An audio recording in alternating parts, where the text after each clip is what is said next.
नमस्कार. आजच्या या सखोल विश्लेषणामध्ये आपण एका अशा ऐतिहासिक पर्वावर प्रकाश टाकणार आहोत ज्याने सविनय कायदेभंग चळवळीत अक्षरशः आग लावली होती. वडाळा मिठाचा सत्याग्रह. हा तो धगधगता अध्याय आहे ज्याने बलाढ्य ब्रिटिश साम्राज्याला मुळापासून हादरवून सोडले. चला तर मग या ऐतिहासिक घटनेच्या अगदी मुळाशी जाऊया. पुढे जाण्याआधी आजची आपली रूपरेषा थोडक्यात पाहूया. सुरुवातीला आपण सत्याग्रहाची पार्श्वभूमी समजून घेऊ. त्यानंतर प्रमुख धाडी आणि तारखा, आंदोलनाचे नेतृत्व व सहभाग आणि पोलिसांचे दमनचक्र यावर चर्चा करू. स्पर्धा परीक्षांची तयारी करणाऱ्यांसाठी शेवटी एक MPSC जलद उजळणी असेल आणि मग या सत्याग्रहाचा नेमका प्रभाव व परिणाम काय झाला हे आपण पाहू. विभाग 1. सत्याग्रहाची पार्श्वभूमी. आता हे तर सर्वांनाच माहीत आहे की महात्मा गांधींच्या दांडी यात्रेने एक मोठी ठिणगी टाकली होती. पण खऱ्या अर्थाने या चळवळीला स्फोटक वळण मिळाले ते 4 मे 1930 रोजी, जेव्हा गांधीजींना अटक झाली. या अटकेची बातमी वाऱ्यासारखी पसरली आणि तिने एका मोठ्या उत्प्रेरकाचे काम केले. पाहता पाहता मुंबई शहर या असंतोषाचं प्रमुख केंद्र बनले आणि मग मिठाचा अन्यायकारक कायदा मोडण्यासाठी मुंबईतील कार्यकर्त्यांनी एक मोठी रणनीती आखून थेट वडाळ्याच्या सरकारी मिठाघरांवर म्हणजेच सॉल्ट पॅनवर धाडी टाकण्याचे ठरवले. विभाग 2. प्रमुख धाडी आणि तारखा.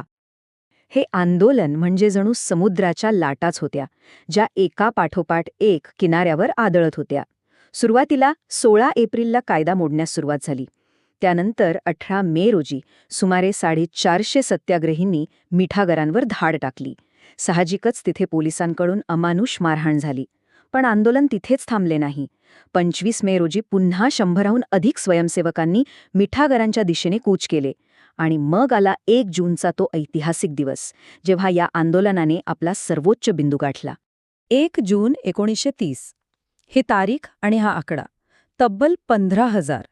या एकाच दिवशी 15,000 लोकांच्या अवाढव्य जमावाने वडाळा मिठागरांवर एकच हल्ला चढवला. ही संख्या खरोखरच थक्क करणारी आहे.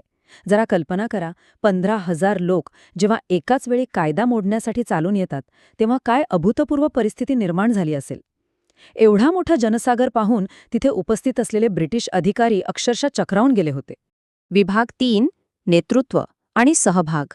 एवढी मोठी गर्दी कुठून आली आणि तिचे नेतृत्व कोणी केले हे समजून घेणं अत्यंत रंजक आहे. या महाकाय आंदोलनाचे नेतृत्व करणाऱ्या प्रमुख महिला नेत्यांकडे आवर्जून लक्ष द्यायला हवे. कमलदेवी चट्टोपाध्याय, अवंतिकाबाई गोखले, लीलावती मुंशी आणि हंसा मेहता यांसारख्या रणरागिणींनी अत्यंत धैर्याने या लढ्याची धुरा सांभाळली. या महिला केवळ घरात बसून राहिल्या नाहीत, तर त्या थेट रस्त्यावर उतरल्या आणि त्यांनी निधड्या छातीने पोलिसांच्या लाठ्यांचा सामना केला. हा केवळ काही मोजक्या नेत्यांचा लढा राहिला नव्हता, तर ते एक खरेखुरे जनआंदोलन बनले होते. आणि आश्चर्याची गोष्ट म्हणजे यात केवळ महिला किंवा पुरुषच नव्हते, तर लहान मुलांनीही दिलेलं योगदान अविश्वसनीय आहे. या चिमुकल्यांनी एकत्र येऊन स्वतःची अशी एक वानरसेना स्थापन केली होती. या मुलांनी अत्यंत कठीण परिस्थितीत पोलिसांची नजर चुकवून निरोप पोचवणे, पत्रके वाटणे आणि मोठ्या आंदोलकांना रसद पुरवण्याचे अत्यंत महत्त्वाचे काम केले. लहान मुलांचा हा संघटित आणि धाडसी सहभाग या सत्याग्रहाला एका वेगळ्याच उंचीवर घेऊन जातो. विभाग 4. पोलिसांचे दमनचक्र. हा लढा किती असमान होता हे इथल्या परिस्थितीवरून अगदी स्पष्ट होते. एका बाजूला निशस्त्र महिला, लहान मुलं आणि सामान्य नागरिक अगदी शांततापूर्ण मार्गाने आपला हक्क मागत होते, आणि दुसऱ्या बाजूला ब्रिटिश पोलिसांनी या सत्याग्रहींवर अमानुष लाठीमार सुरू केला. परिस्थिती इतकी हाताबाहेर गेली होती की अनेक वेळा पोलिसांनी या शांततापूर्ण आंदोलकांवर थेट घोडदळत सोडले. घोड्यांच्या पायाखाली तुडवले गेल्यामुळे तिथे भयानक चेंगराचेंगरी झाली. हा सत्तेचा अतिशय क्रूर आणि भयानक गैरवापर होता. पण या अत्याचाराच्या बातम्या काही लपून राहिल्या नाहीत. वेब मिलर या प्रसिद्ध अमेरिकन पत्रकाराने वडाळा आणि धरासना येथे पोलिसांकडून होणाऱ्या या अनन्वित अत्याचारांचे अत्यंत सविस्तर आणि हृदयद्रावक वर्णन केले. त्यांच्या या वृत्तांतामुळे संपूर्ण जगाचे लक्ष भारताच्या या स्वातंत्र्य लढ्याकडे आणि ब्रिटिशांच्या दडपशाहीकडे वेधले गेले. या एका घटनेमुळे आंतरराष्ट्रीय स्तरावर ब्रिटिश साम्राज्याची प्रतिमा अक्षरशः धुळीस मिळाली. विभाग 5. MPSC जलद उजळणी. स्पर्धा परीक्षा देणाऱ्या विद्यार्थ्यांसाठी आता आपण काही अचूक आणि नेमक्या माहितीची उजळणी करूया. परीक्षेच्या दृष्टीने हे मुद्दे अत्यंत महत्त्वाचे आहेत. सत्याग्रहाचे ठिकाण वडाळा, मुंबई येथील मिठागरे.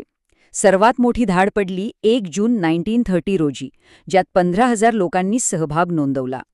प्रमुख महिला नेत्यांमध्ये कमलदेवी चट्टोपाध्याय आणि अवंतिकाबाई गोखले यांची नावे अग्रस्थानी येतात.